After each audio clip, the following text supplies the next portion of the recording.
કોમળી વાળી લોબડી આળી એ મગર વાળી ત્રિશુળ વાળી દીન દયાળી એ ખમકારી કોડિયાર બોલે તો જોલી લાલ થઈ ભરતાની પુરનાર બોલે તો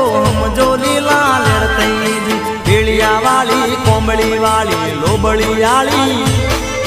મગર વાળી ત્રિશુળ ધારી દીન દયાળી એ ખમકારી કોડિયાર બોલે તો જોલી લાલ થઈ ભરતાની